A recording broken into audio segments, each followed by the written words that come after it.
Hey there, fellow golf lovers, and welcome back to another episode of Tee Up with Kira. I'm your host, Miss Kira P. Today we have a fascinating topic for you, so grab your clubs, settle into your favorite chair, and let's tee off into the episode. Good morning, everybody. Welcome to another episode of Tee Up with Kira. I have an amazing guest, and I cannot wait for everybody to know and get to know him, Dr. Bern Bernacki of the Golf Heritage Society. How are you today, Dr. Bern? I'm fantastic, Miss Kira. Thanks for having me. It's great fun. I know. I'm so excited for everybody to learn about what the Golf Heritage Society does. So explain to my viewers what it is and what do you guys do? Sure. Well, we're an organization that's now 53 years old, started in 1970 by two collectors, a ball collector and a book collector. And since that time, we've kind of grown and we have about 1,000 members. And the reason that we have the Golf Heritage Society is really we like to, and I like to read this right off to you. We do two things. We love to promote appreciation for golf history and traditions, and equally importantly, we love to foster friendship among golf enthusiasts worldwide. You know that we have golfers, we have writers, historians, and collectors of the game's artifacts and memorabilia. So when we get together, sometimes we play golf, be it modern, classics, hickory, you name it, and we bring our stuff. We show our stuff and its history. The artifacts of golf are amazing. They bring the history of the game of golf to life. You know, coming up with Ryder Cup materials, et cetera, et cetera. And we trade, we sell, we learn from each other. It's ongoing history of education of the game when you participate in all these activities that we do. So that's who we are and what we do. Golfheritage.org is how your audience can find us and join up. Awesome. So the real question for me is, what is the most exciting item that you have personally seen being the president? Seen or possess? You want to Yes. clarify? Yes, both. Let's say Okay. one you've seen and the other one is you possess. Well, I'm going to do seen first. So we Okay. did the Masters, we did the U.S. Open. The benefits of our membership or our amazing journal called The Golf. In it, we follow golf auction activity. We have members who supply articles about some of the memorabilia and do amazing work on that. They tell the story of like the LACC and the recent history of the U.S. Open. So those kinds of things. So we also do Zoom calls. I call them the Grand Zoom Call. We've had Bobby Jones the fourth, and we recruit folks who are notables in the game, and they help us tell the story of the game, develop the history, insider view. So bear with me. I'm going somewhere with this. We did one for the Masters, and we had incredible antiquities and memorabilia.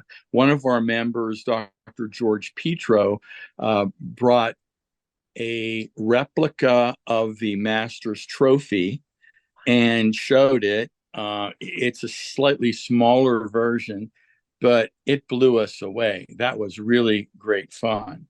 We did one on the U.S. Open, and we had input from Dr. Petro again, and he told us how he became a collector because he had seen an available U.S. Open gold medal from way back in like 1934. And he decided that he had to have it. He knew that he could acquire golf collectibles that were affordable for him. And he jumped right in, and he has put together an amazing collection. So that's what I've seen. Those two things are recent things seen on our Zoom calls. By the way, we archive those, and our members can go to those. We've done probably 15 of them so far, and they're fascinating, fun, and you learn, and it's good stuff. Okay, so me personally, I have several things. I didn't expect to show them, but one of my most prized possessions is a sand mold golf tee. So back in the day, in the pre-1900 era, there would be a no golf tees were invented yet, so a mound of sand was formed, and you hit the ball off of that. So there's a golf tee called the ransom tee, and it's a metal tee that flips over to give you two different heights of building that. Well, I have one of those from the collection of the world's largest and greatest golf tee collection, Mr. Lee Christ, C-R-I-S-T. He's passed on, but it's very important part of my collection. Another tee that I want to tell you about was used in the movie The Greatest Game Ever Played.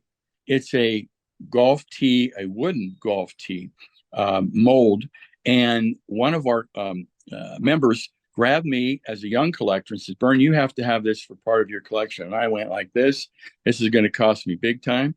And he said this, and he gave me the letter of provenance that explained that this was used in the movie, and he gave it to me at a steal price that I cannot mention online, or people will come find me and try to get it. But anyway, those are two quick stories of how much fun we have in the relationships that are involved when you are dealing with people who become the world's expert on an event, a human being who's played golf, or the collectibles. So that's who we are. That is so cool. So how did you get involved with the Golf Heritage Society? What's your background and how you became president? And now president, I Well, mean. well, I'm not the best writer or collector, but I'm sort of an organizational guy and have a passion for seeing this thing go. At risk of possibly my life, I will share with you again the story that I tell. I was in an antique shop with my wife, looking at the ceiling and patiently looking at the ceiling. And she gave me a little nudge and says, "Hey, why don't you look around this place and see if there's any golf stuff?" So 26 years later, I have accumulated what I think is a very lovely, comfortable golf collection. So thank you, Mary.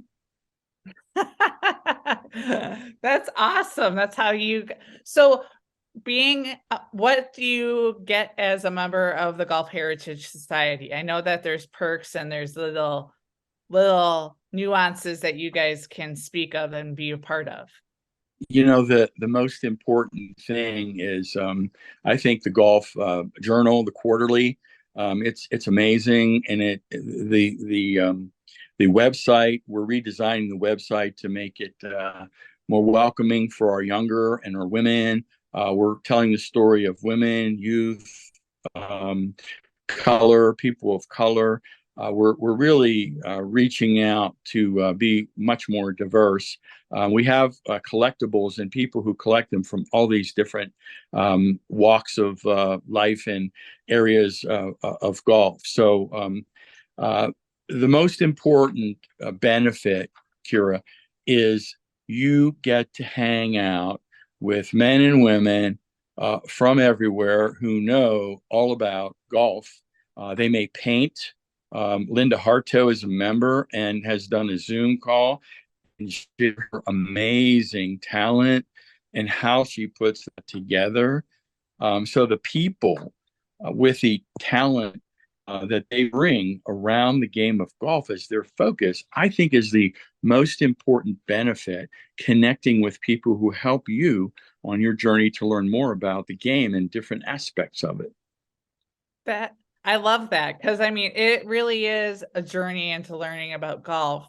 So my next question is for people, men, women, kids, anybody trying to learn the great game of golf, what is your advice and tips for them to try to get into the game, learning the game of golf? Oh, learning the game of golf is, we all give our kids and nephews and nieces lessons, but I'm a believer in professional lessons. Play the game for fun when you're together to keep it loose and friendly. And if you want to get better and excel at it, get those lessons. I think that's the best way to get better. Now, if you want to come out and hang with us when we do gatherings, you look and see what we are planning and how we are getting together, and you can come and learn, you can come and play, and you can just come and watch. It's great. So everyone So is how welcome. so how do you find those events then that you Great can go attend? question. Thank you. I'm going to work a little bit backwards from October. We will be in Lexington, Kentucky for our 53rd convention. It will be a 4-day thing. We'll play golf Wednesday and Thursday. We always have a Wednesday Hickory warm up, which is fun. We'll have a formal tournament, and there'll be divisions for modern, classic, and of course our longest held tournament, the Hickory Classic, and there will be both open division with no handicap and a reserve with and we have a scramble for people who just want to show up and participate. So we do that. I will personally be in Louisville, Kentucky in August for the African American Golf Exposition and Forum. I'm very excited about that. We have a Hall of Fame member who's an African American, Gene Bolden. We have an award called the Harris Wilkie Award, and it's an African American man from Philadelphia and his good buddy from New York City. And these guys traveled and roomed together, and they would share their knowledge of collecting and refurbishing old clubs with all of our members. So the award is about who helps the new members the most, the Harris Wilkie Award. So these are things that we do when we get together. The convention will be our banquet, our Hall of Fame inductions. And it's just so much fun, and everybody's welcome. We have this trade show that will have probably 100 or so tables where you can spend money to improve a collection, or you can just kind of walk around the room, meet our members, and learn. I've done both. I've spent serious money, and I sometimes just got involved in conversations. And oh my God, at the end of the day, and I haven't spent very much money at all, but I've learned a ton and made several more friends. So there's a lot of ways of doing it. That is so cool. So how much is a membership to be a part of the society? Till the end of the year, it'll be $50. We reduced our membership price when we had our 50th anniversary, and we've maintained that. Probably by the end of the year, we'll go back to our $75. But I think doing it now is the way to go. Sign up for 2 years at that rate. So I think that'll be fun, and it's a tip from Bern. So golfheritage.org gets you admitted online immediately, and the application you can send in. Some people prefer to do that. Either way works well for us. That is so cool. So what are some of the really cool history knowledge that you have learned from these banquets and conventions about golf? Well, the old saying, the more you know you don't know. I have basically found out who to ask about what. I will field phone calls as the president or emails, request what's the value of this item, and we can put that person in touch. We have members who are getting a little long in the tooth, want to pass on their collections, and we help them and the families liquidate, donate, whatever they want to do. So the society has a very valuable function in that regard. So I don't know if that helps or answers the question, but these are activities that I am actively engaged in as our president. That is so cool. And then, Bern, the real question is, if you had a song that you could pick for your first walk-up song on the first tee, what would it be and why? Say that again, Kira. My if I No, had a you're totally. if I had what? If you could choose a walk-up song on the first tee, what would it be and Oh, why? oh boy. Wow, thinking on my feet here.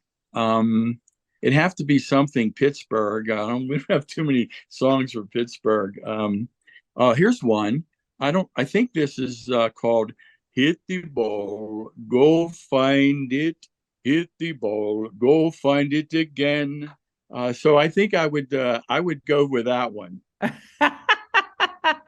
And then my next question is, what is the difference between Hickory and the modern golf clubs? I mean, you said that there's different tournaments at the convention. So for people that are novices, what is the difference between all of those tournaments and competitions? The player and the ball matters the most. That is to say, the ball really evolved and changed the game. The feathery, and we've played feathery events. I played in a feathery event last month, 9 holes. It was great fun, a little frustrating because it doesn't go very far. And the gutty, and then the wound Haskell ball, and then the race to develop the longest, straightest, most beautiful golf ball ever. But he and she who swing those clubs to hit that ball is what really matters. So I've seen players execute with pre 1900 smooth face clubs and beat the stuffings out of their buddies who are playing the high tech modern equipment. Go figure. That is so fascinating. And then another question of mine for you is, what is the highlight of being a part of the Golf Heritage Society, and what's your favorite memory that you have being a part of the society? Well, I know that you only planned 1 hour for this interview, so that I will keep it short and sweet so you can edit in. Uh, but I've had so many wonderful friendships that relate to playing, collecting, learning to hear them teach me about an item or two. Something that stands out was an invitation to play at the old course. Pete Georgity, our then executive director and dear friend, connected us with his friend David Hamilton, author, and Peter Crabtree, historian at the RNA. And we were invited to lunch, and we were announced as the foursome from the States. And they, as always, split us into two teams of two, and we had matches. So we went out after lunch, the first tee of the old course, and Peter Crabtree elected not to play because he said, I'm going to follow Bern because he's going to play the old course with his hickories as the course was intended to be played. So Oh, on the that's first really tee, cool, though. wait a minute, here I am on the first tee. The place clears out. Everybody comes to the first tee. Now I have a gallery, Kira, and I'm waiting Oh, over no. the ball.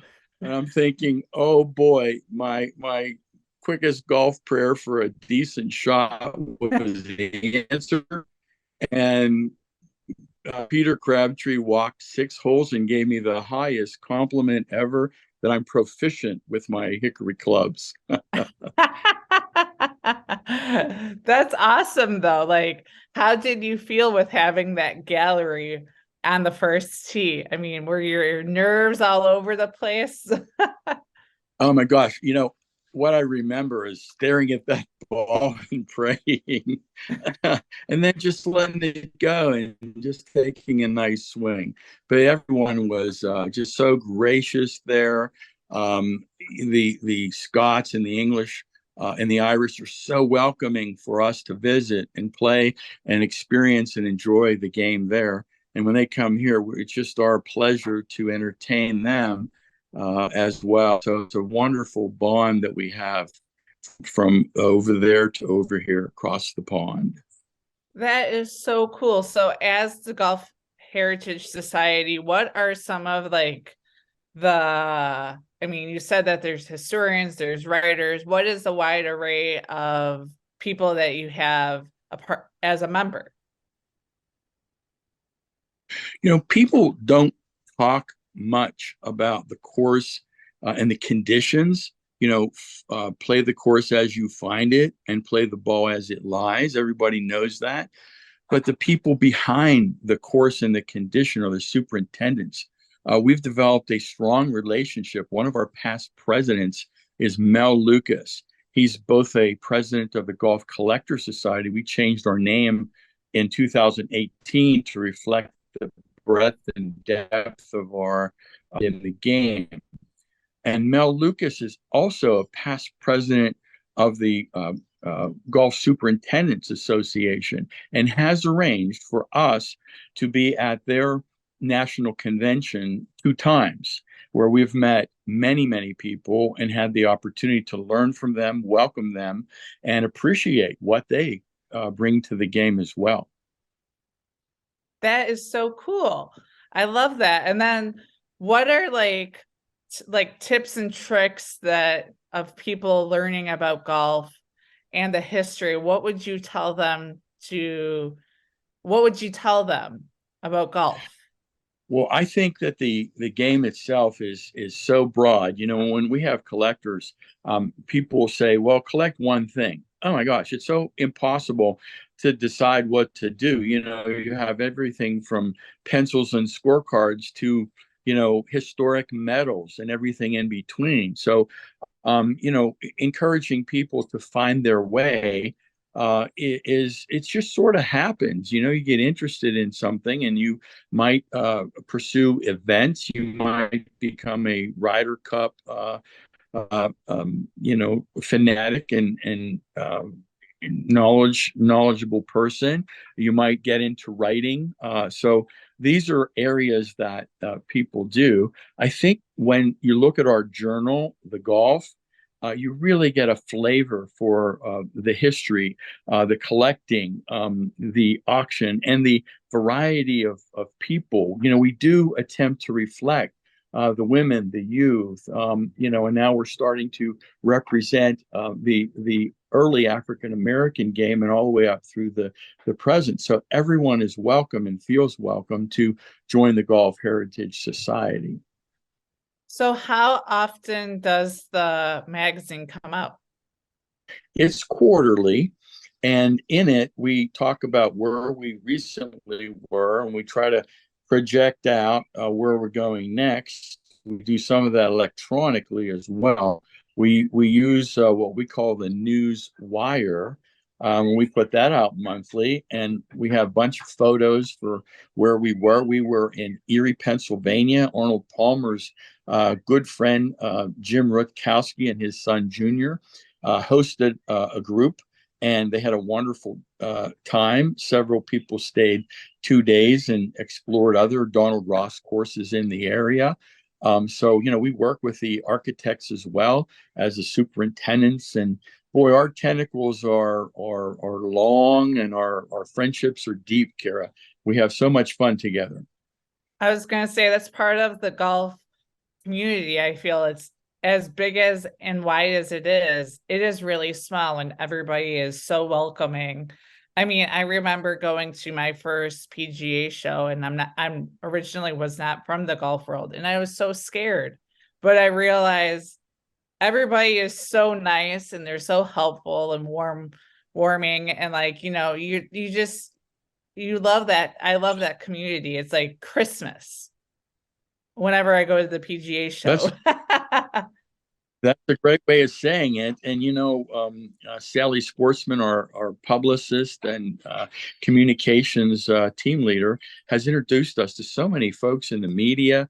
And it's been wonderful because the first, second, now third time through, a lot of these folks, you run into them and they're friends. And, they want to, call you up and ask for some suggestions about a collectible or this or that. So this community spirit through golfheritage.org, that is just so much of a value and a benefit for folks who really want to explore their interests in the game.